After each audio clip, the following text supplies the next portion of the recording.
The scorching sun beat down relentlessly on Eliza Parker's frail body as she stumbled across the dusty terrain of southern Wyoming Territory. Her once fine dress now tattered and stained with the evidence of her desperate journey. It had been 3 days since she had eaten anything more substantial than a handful of wild berries, and the hunger gnawed at her insides like a savage beast. The distant silhouette of a ranch house shimmered in the heat haze before her, either salvation or a cruel mirage conjured by her starving mind.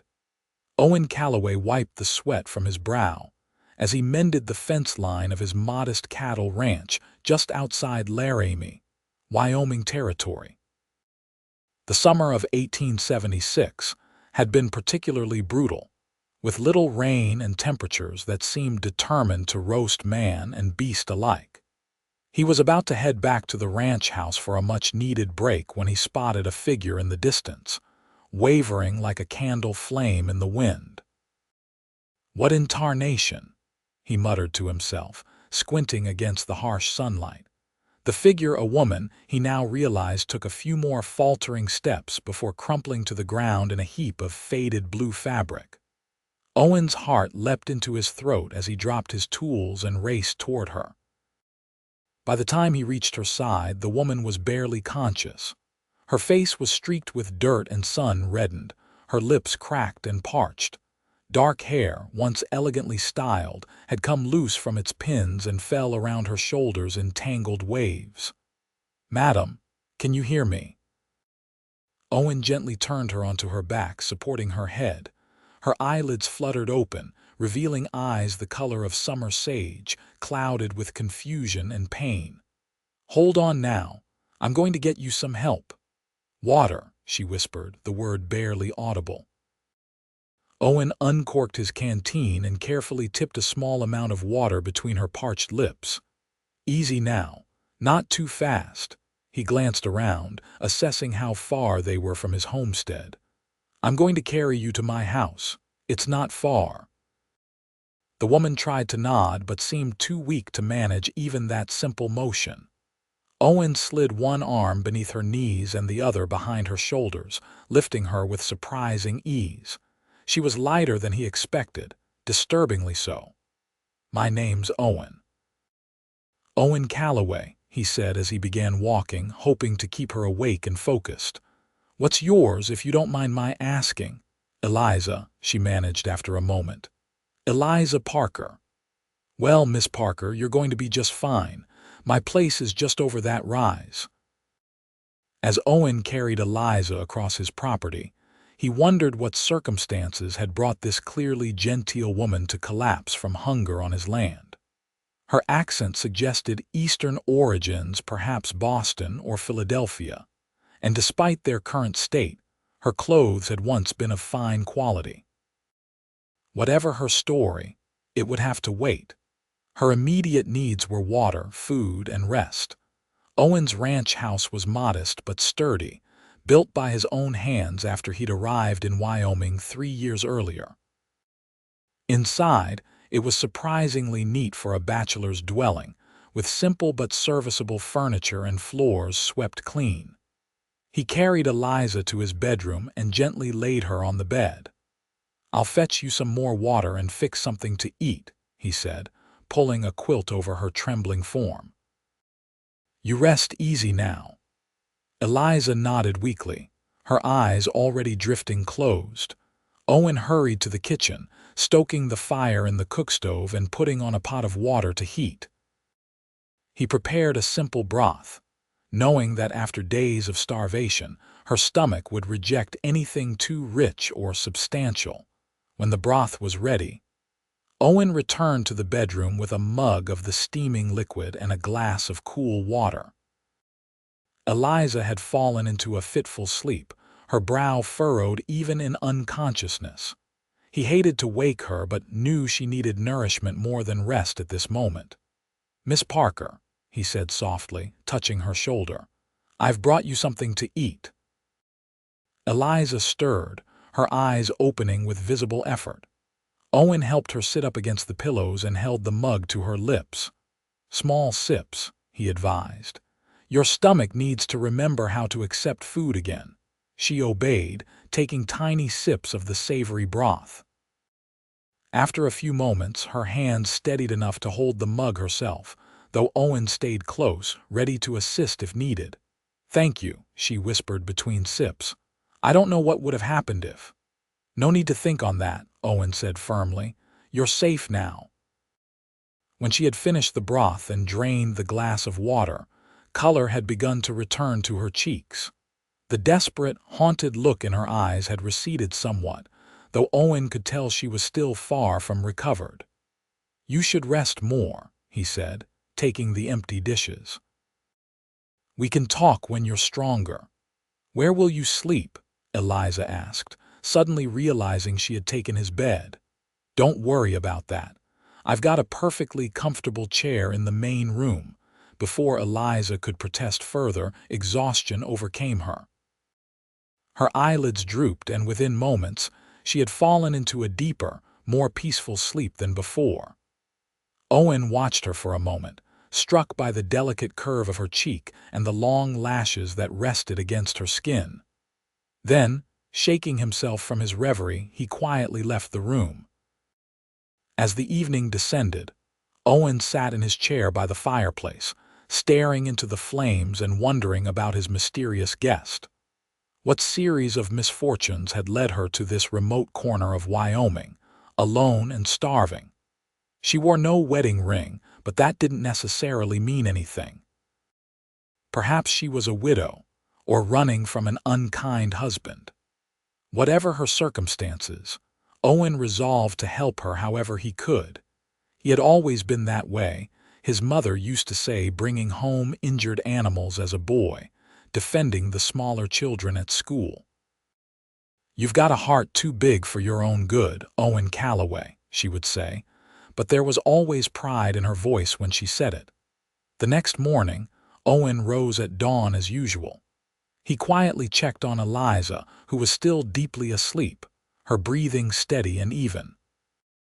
Relieved, he slipped out to tend to his morning chores, feeding the horses, collecting eggs from the chicken coop, and milking the cow.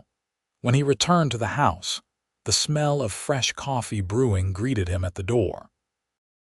To his surprise, he found Eliza in the kitchen, standing somewhat shakily by the stove.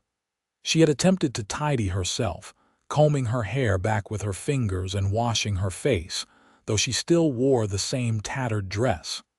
Miss Parker. You shouldn't be up, Owen exclaimed, setting down the basket of eggs. I couldn't impose on your kindness without offering something in return, she said, her voice stronger than the day before but still bearing the rasp of exhaustion. Coffee was all I could manage, I'm afraid. You're not imposing, and you need to regain your strength. Owen pulled out a chair from the table. Please sit. I'll fix us some breakfast. Eliza hesitated but then acquiesced, sinking gratefully into the chair. Thank you, Mr. Calloway. Owen, please. He cracked eggs into a skillet and added thin slices of salt pork. And I insist you call me Owen. A ghost of a smile touched Eliza's lips. Then you must call me Eliza. As Owen prepared breakfast, he glanced occasionally at his guest. In the morning light filtering through the windows, he could see her more clearly.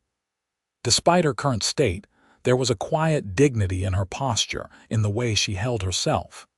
She was younger than he had initially thought, perhaps 25 to his 30 years. I hope you don't mind my asking, he said as he placed a modest portion of eggs and pork on a plate before her. But what brings you out to these parts, Eliza? And in such difficult circumstances? Eliza stared at the food for a moment, as though gathering her thoughts or perhaps just summoning the energy to explain. I was traveling to Salt Lake City, she finally said. My aunt lives there. I had arranged passage with a wagon train, but there was an incident. Bandits attacked 3 days ago. In the chaos, I became separated from the group. My horse bolted with most of my possessions. Owen's brow furrowed with concern. Did the bandits harm you? No, thankfully, but I lost my food, most of my water, and my map. She took a small bite of eggs, chewing slowly. I tried to find my way back to the trail, but I must have gone in the wrong direction. Everything looks the same out here when you're not accustomed to it. That's true enough, Owen agreed. Even locals can get turned around sometimes. Salt Lake City is still a fair distance from here, over 100 miles west. I realize that now, Eliza said with a rueful smile. In Philadelphia, I never had to worry about distances like that. Philadelphia, Owen repeated, nodding. I thought I detected an Eastern accent. He sipped his coffee, studying her over the rim of his cup. If you don't mind my asking, why were you heading to Salt Lake City?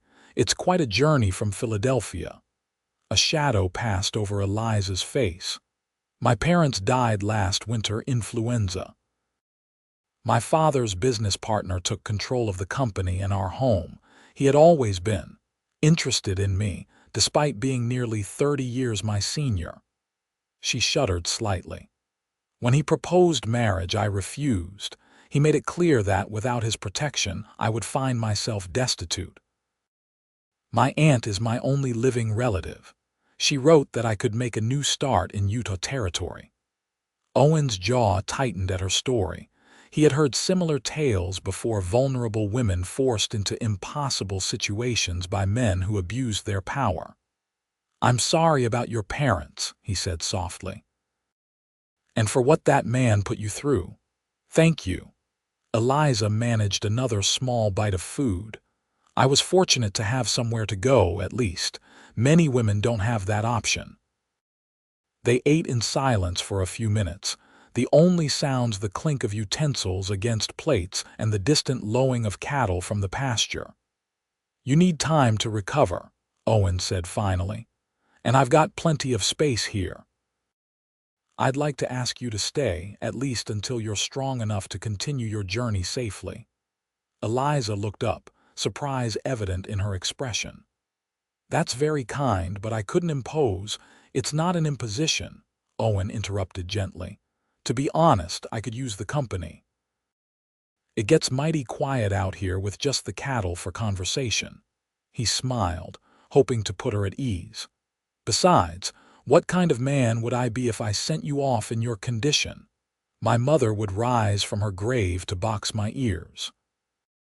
A small laugh escaped Eliza, perhaps the first genuine moment of levity she had experienced in some time. Well, I wouldn't want to be responsible for that, if you're certain. I am. Owen stood, collecting their empty plates. I can send word to your aunt that you're safe. Let her know you'll arrive when you're recovered. The mail coach passes by Laramie once a week. Relief washed over Eliza's features. That would be wonderful. Thank you, Owen. I don't know how I'll ever repay your kindness. No need to think about repayment. We help each other out here in the West. It's how we survive. He gestured toward the bedroom. Now I think you should rest some more. I need to tend to the cattle, but I won't be far. As Eliza returned to bed, Owen headed out to his ranch duties with a curious lightness in his step. There was something about her resilience in the face of adversity, the quiet strength behind her genteel manner that resonated with him.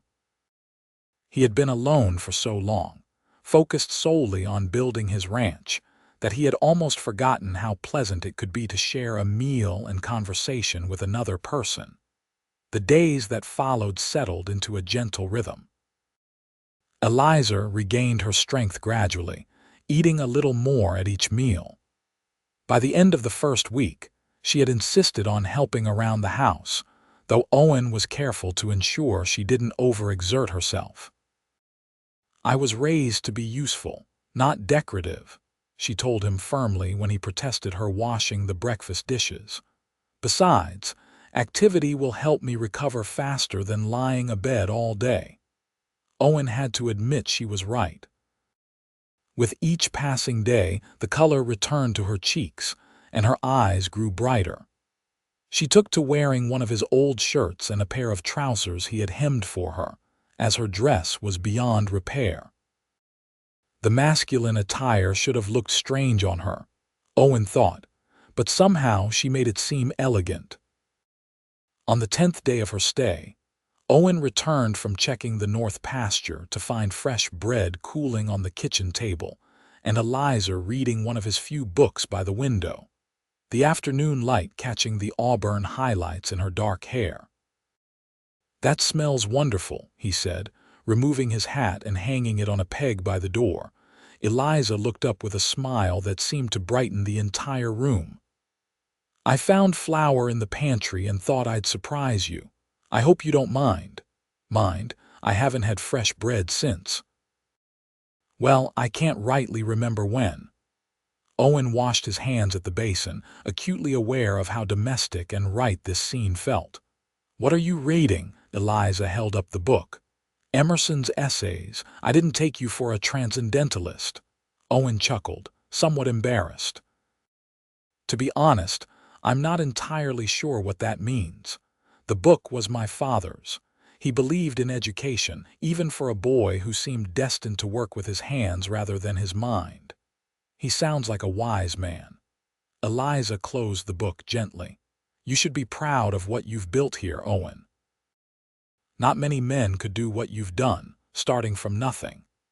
Her sincere admiration warmed him more than he cared to admit. "It's still a work in progress," he said, slicing the bread, "but it's coming along." They ate supper together as usual that evening, the conversation flowing easily between them. Owen found himself telling Eliza about his journey west after the war, how he had worked on several ranches before saving enough to claim his own land. Eliza, in turn, shared stories of her childhood in Philadelphia, of music lessons and garden parties and the books she had loved. As the evening grew late, a comfortable silence fell between them. The lamplight cast a warm glow over the kitchen, and outside, the first stars had appeared in the darkening sky. "I should be well enough to continue to Salt Lake City soon," Eliza said quietly, breaking the silence. Owen felt a strange constriction in his chest at her words. Of course, he had always known she would leave eventually. That had been the plan from the beginning. Yet somehow, over these past days, he had allowed himself to imagine a different future. "There's no rush," he said, struggling to keep his voice casual. "The journey is still dangerous, especially for a woman traveling alone." "I know," Eliza sighed, "but I can't impose on your hospitality forever. My aunt is expecting me and you have your ranch to run." "You're not an imposition, Eliza." Owen met her gaze directly. "Not in the slightest." Something shifted in the air between them, a current of unspoken feeling that neither was quite ready to acknowledge. Eliza was the first to look away, her cheeks flushed. "I should get some rest," she said, rising from the table. "Thank you for the lovely evening." Owen watched her disappear into the bedroom that had become hers, his thoughts in turmoil. He had not expected to feel this way about anyone, let alone a woman who had literally collapsed at his feet from hunger mere days ago. It was too soon, too unexpected. And yet, the thought of Eliza leaving filled him with a hollowness he couldn't explain. The next morning dawned with an unusual coolness in the air, a welcome respite from the summer heat. Owen rose early as always, intending to repair the roof of the storage shed before the day grew too warm. He was surprised to find Eliza already awake, sitting on the front porch with a cup of coffee, watching the sunrise. "You're up early," he remarked, joining her. "I couldn't sleep," she admitted. "Too many thoughts." Owen nodded, understanding all too well. "Anything you'd care to share?" Eliza hesitated, running her finger around the rim of her cup. "I've been thinking about my journey, about Salt Lake City and my aunt. Having second thoughts, not exactly." She turned to face him, her expression earnest. "Owen, I want to thank you. Not just for saving my life, but for everything since. Your kindness, your respect. It's been a long time since I've been treated as a person of worth rather than a burden or an object." "You are a person of worth, Eliza," Owen said, his voice low and sincere. "Any man who made you feel otherwise was a fool." Eliza's eyes shimmered with emotion. "Before I came here, I had resigned myself to a future of dependence, first on my aunt's charity, then perhaps on a practical marriage of convenience someday. I never expected to find." "Find what?" Owen prompted gently when she trailed off. "A place where I felt truly myself." She glanced around at the ranch, the land stretching out before them in the morning light. "I know it sounds foolish. I've only been here a short time." "It doesn't sound foolish at all." Owen took a deep breath, gathering his courage. "Eliza, I know we've only known each other a brief while, but I've come to care for you. More than I should, perhaps, given the circumstances. I'd like to ask you to stay, not just until you're fully recovered, but, well, for as long as you'd like." Eliza's eyes widened. "Owen, I'm not proposing marriage," he hastened to clarify, though the idea had certainly crossed his mind. "Not yet, anyway. That would be presumptuous, but I thought perhaps you might consider staying on as my guest, my friend. And maybe in time, if your feelings develop in the same direction as mine seem to be heading." A smile slowly bloomed across Eliza's face, like the sunrise they had been watching. "I would like that very much," she said softly. "To stay, to see where this leads." Relief and joy flooded through Owen. "I should warn you, ranch life isn't easy. It's hard work, long days, and the comforts are few compared to city living." "I've never shied away from hard work," Eliza replied, her chin lifting slightly in determination.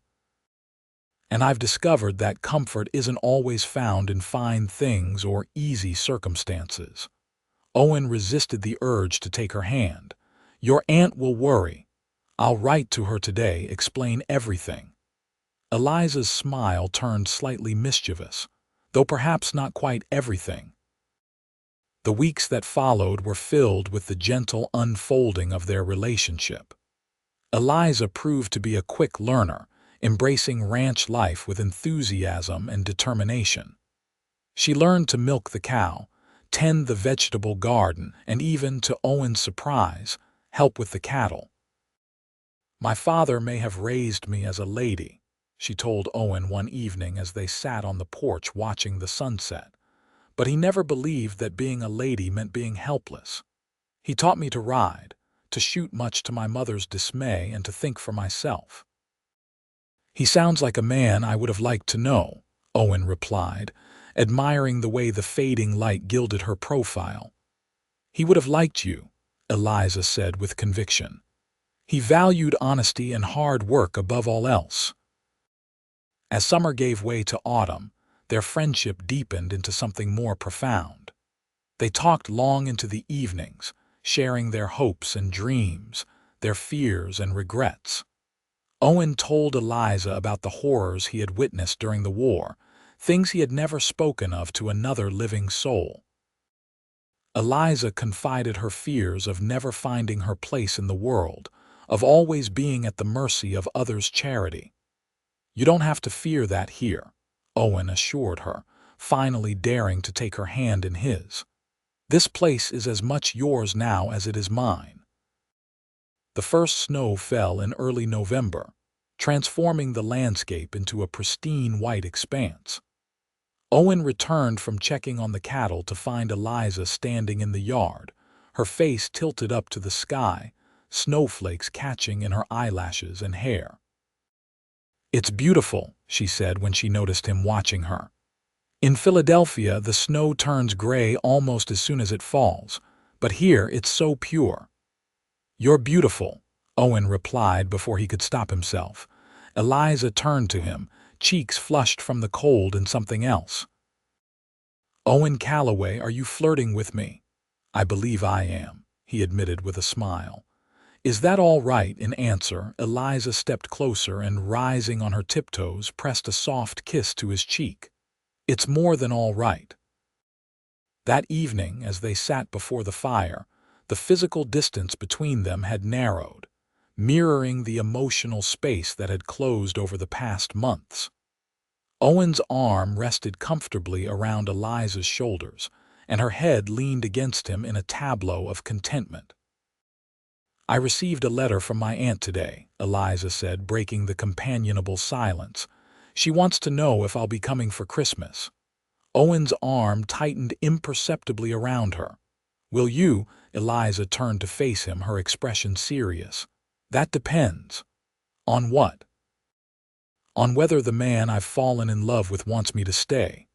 Owen's heart seemed to stop for a moment before racing ahead at a gallop. "Eliza, are you saying—" "I love you, Owen Calloway," she said simply, her eyes never leaving his. "I didn't expect it, didn't come here looking for it, but somehow in this unlikely place, I've found what I never even knew I was searching for." Owen cupped her face gently in his hands, hardly daring to believe what he was hearing. "I love you too, Eliza Parker. I think I started falling for you the moment you opened your eyes and looked at me that first day." Their first real kiss was tender, unhurried, a promise sealed in the warm glow of firelight. When they finally parted, Owen rested his forehead against hers, savoring the closeness. "I have something to ask you," he said, his voice husky with emotion. "Something I've been wanting to ask for weeks now." Eliza's eyes sparkled with anticipation. "Yes, Eliza Parker, would you do me the extraordinary honor of becoming my wife? Of building a life with me on this land, sharing in its hardships and its joys?" Tears welled in Eliza's eyes, but her smile was radiant. "Yes, Owen. Yes, with all my heart." They were married on Christmas Eve in the small church in Laramie, with snow falling gently outside the windows and candles illuminating the simple wooden interior.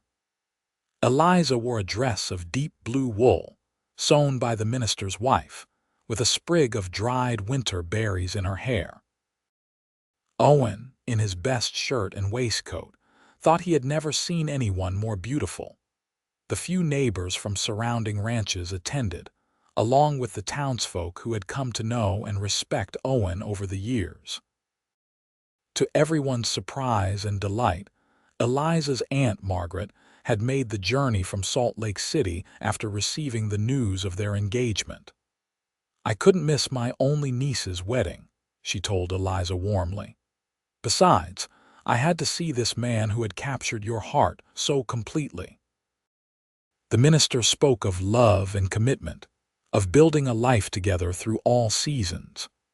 When Owen and Eliza exchanged their vows, their voices clear and unwavering, there wasn't a dry eye in the small church.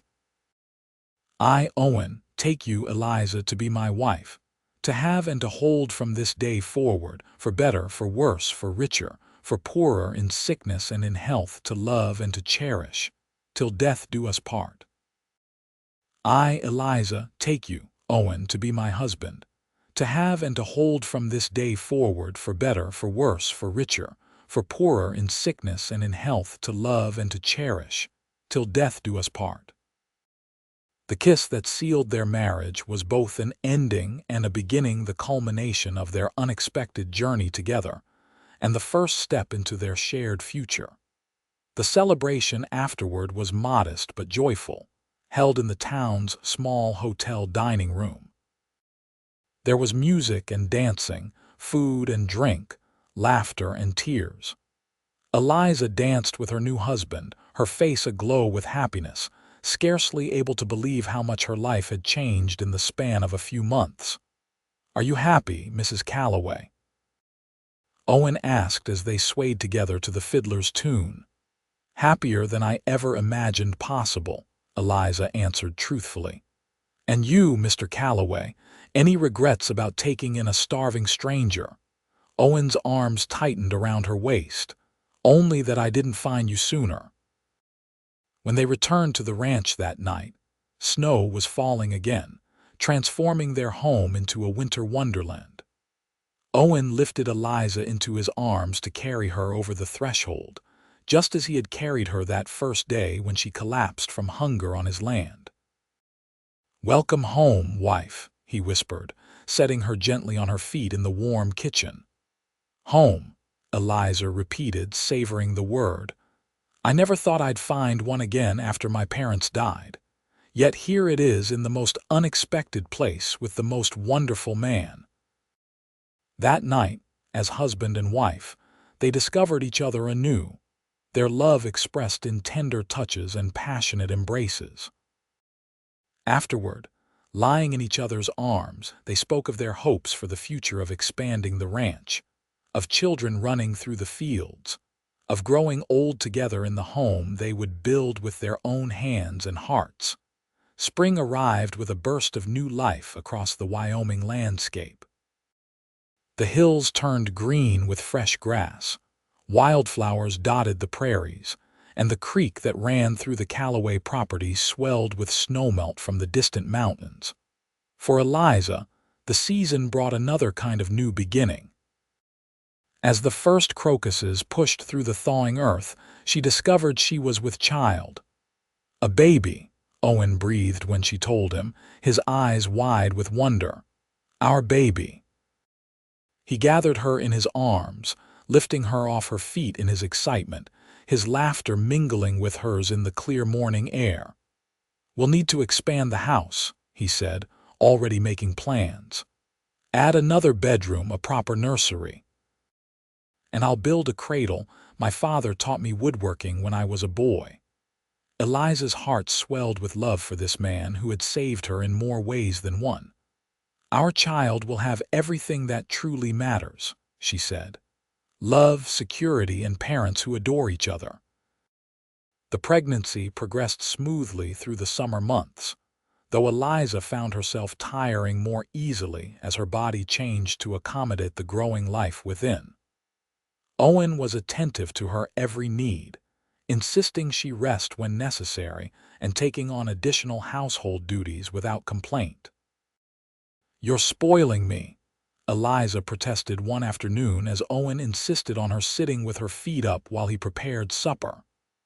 "I'm taking care of my wife and child," he corrected, bending to kiss her forehead. "There's a difference." Their first wedding anniversary approached as winter once again blanketed the land in white. Eliza, now heavy with child, moved more slowly around their expanded home, one hand often resting on the swell of her belly where their baby kicked and turned. "Someone's impatient today," she remarked as Owen helped her into a chair by the fire. "Takes after their mother," Owen teased, earning a playful swat on the arm. "I was never impatient until I met you," Eliza retorted with a smile. "You've been a terrible influence." Owen knelt beside her chair, placing his hand over hers on her rounded abdomen. "Do you ever regret it?" he asked suddenly, his expression serious. "Staying here instead of going to Salt Lake City. This life is so different from what you were used to." Eliza's free hand came up to cup his cheek. "Not for a single moment," she said firmly.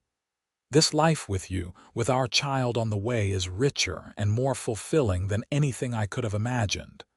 You gave me more than food and shelter that day, Owen. You gave me a future."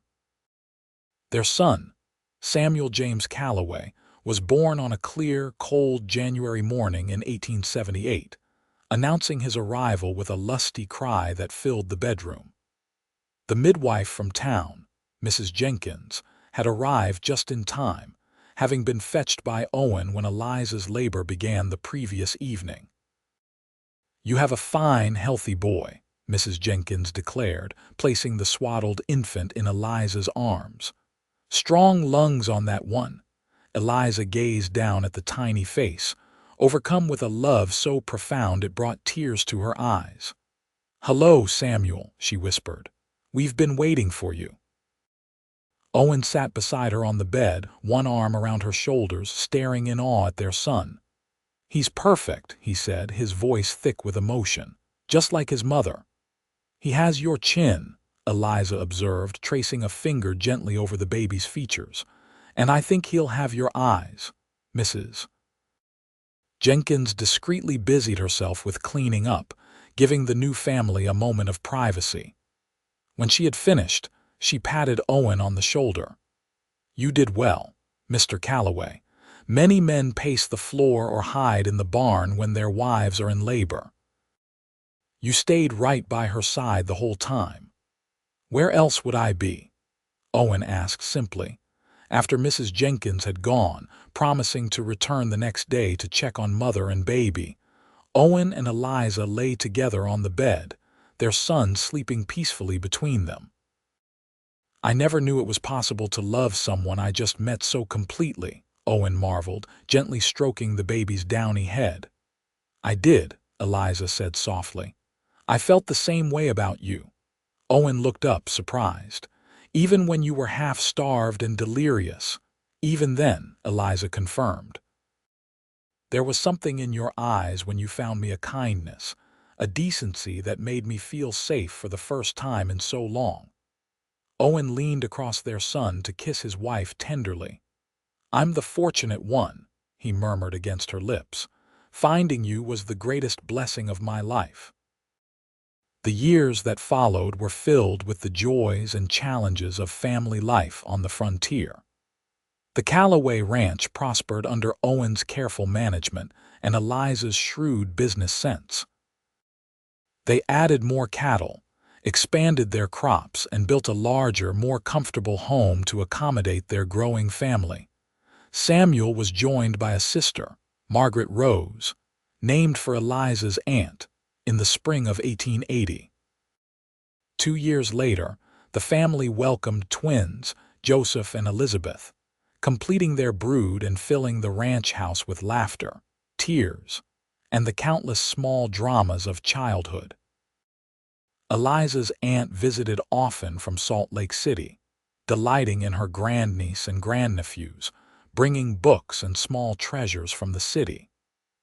The children adored her stories of Philadelphia and the East, though they couldn't imagine living anywhere but the wide open spaces of Wyoming.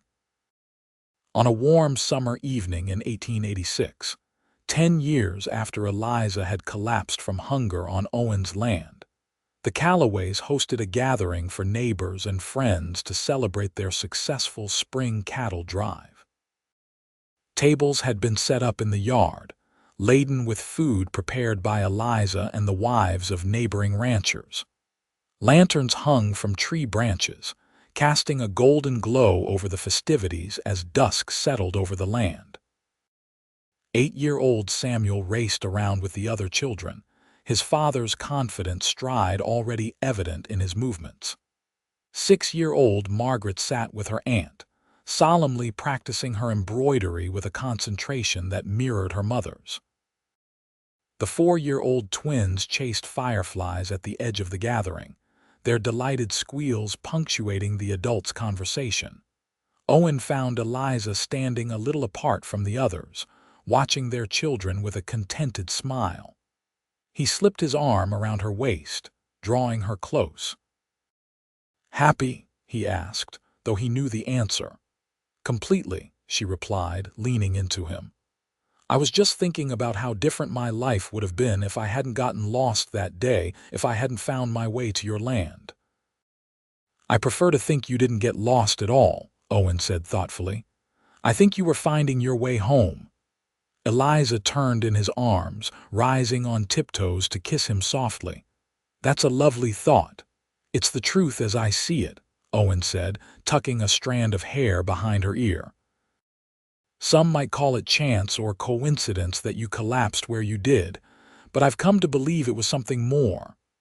"Fate," Eliza suggested, her eyes twinkling. "Providence," Owen corrected. "A blessing I'll never take for granted." As the music started up, a fiddle and harmonica played by 2 of their neighbors, Owen took Eliza's hand. "Dance with me, Mrs. Calloway." "Always, Mr. Calloway," she answered, allowing him to lead her to the cleared area serving as a dance floor. They moved together in perfect harmony, the steps familiar after years of dancing in their kitchen, at town gatherings, and on quiet evenings when the children were asleep. Other couples joined them, and soon the yard was filled with dancing and laughter. "Look at them," Eliza said, nodding toward where Margaret was now teaching the twins a simple dance step, her young face serious with responsibility. Samuel had climbed a tree to watch the proceedings from above, a book tucked securely in his pocket, always ready for a moment of reading, just like his mother. "They're growing so fast," Owen observed. "Samuel's already talking about working the herd on his own next year." "He's his father's son," Eliza said proudly, "strong, capable, kind. And Margaret has your sharp mind and gentle heart. The twins, though," Eliza laughed, "I'm not sure where they get their mischief from." Owen spun her gently, bringing her back to his arms. "I seem to recall a certain Eastern lady who convinced me to go swimming in the creek at midnight one summer, despite the risk of snakes and who knows what else." "That was different," Eliza protested, her cheeks coloring at the memory. "That was spontaneity." Owen hummed skeptically. "Spontaneity that nearly gave me heart failure when you screamed after stepping on that slippery rock." As the evening drew to a close and their guests began to depart, Owen and Eliza stood on their porch, arms around each other, watching as the last wagon disappeared down the long drive. "We should wake the children," Eliza said, glancing to where all four had fallen asleep on blankets spread under the trees. "Get them into proper beds." "Let them sleep a little longer," Owen suggested. "It's a warm night and they look peaceful." They stood in comfortable silence for a moment, enjoying the rare quiet and the brilliance of the stars overhead. "Thank you," Owen said suddenly. Eliza looked up at him, puzzled. "For what?" "For staying. For building this life with me, for our children." He turned to face her fully, taking both her hands in his. 10 years ago, you could have continued on to Salt Lake City once you'd recovered. You could have found a more comfortable life, perhaps, with fewer hardships.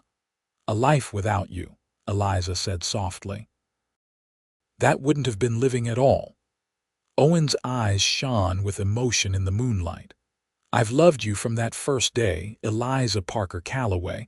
I'll love you until my last."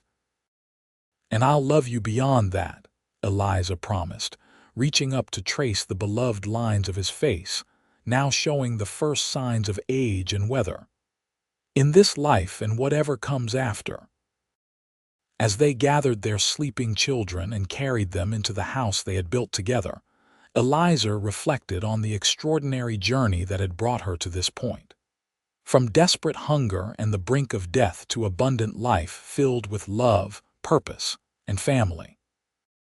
She had lost everything once: her parents, her home, her security, only to find something far more precious in the vast wilderness of Wyoming.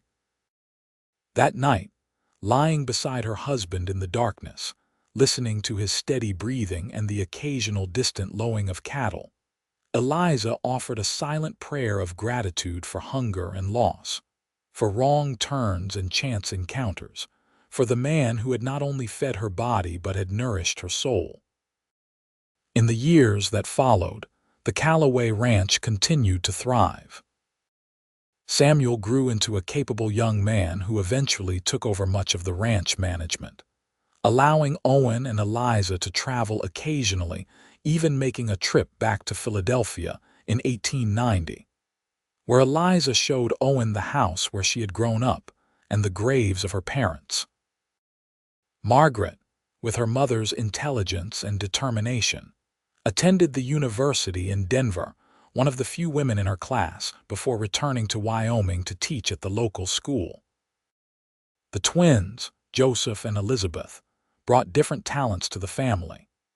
Joseph's gift for veterinary medicine proved invaluable for the ranch, while Elizabeth's artistic abilities captured the beauty of the Wyoming landscape in paintings that eventually hung in galleries as far away as San Francisco. By 1896, 20 years after their first meeting, Owen and Eliza had welcomed 3 grandchildren into their expanding family. Their home remained the center of community gatherings, a place where travelers were always welcome, and no one was ever turned away hungry. On the anniversary of the day Eliza had collapsed from hunger on Owen's land, they always shared a private celebration, a simple meal of bread and broth, similar to what he had first fed her, followed by a walk to the spot where he had found her. "I was dying that day," Eliza often said during these anniversaries. "Not just from hunger, but from loneliness, from believing I had no place in the world. And I was only half alive," Owen would reply, "existing but not truly living until you came along." Their love story became something of a legend in the region, the Eastern lady and the Wyoming rancher, brought together by what seemed like misfortune, but proved to be destiny. Young couples seeking their blessing would be told the tale as encouragement that love could be found in the most unexpected circumstances. In 1926, 50 years after they had met, Owen and Eliza Calloway celebrated their golden wedding anniversary surrounded by children, grandchildren, and even a few great-grandchildren.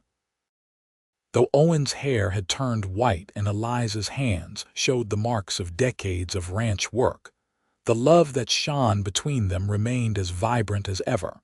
When asked the secret to their enduring marriage, Eliza would smile and say simply, "Hunger." Puzzled faces would prompt Owen to explain, his eyes twinkling. "Not just for food, but for love, for purpose, for connection. We recognized that hunger in each other from the start and have spent our lives satisfying it together." As they stood arm in arm on the porch of the home they had built, watching the sunset paint the Wyoming sky in shades of gold and crimson, Eliza leaned her head against Owen's shoulder.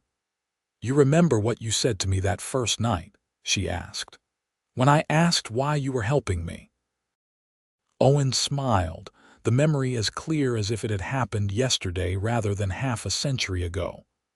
"I said, we help each other out here in the West. It's how we survive." "And we did more than survive," Eliza said softly. "We thrived." Owen pressed a kiss to her silver hair, his heart as full as it had been on their wedding day. "All because a beautiful, stubborn woman collapsed from hunger on my land, and I had the good sense to ask her to stay."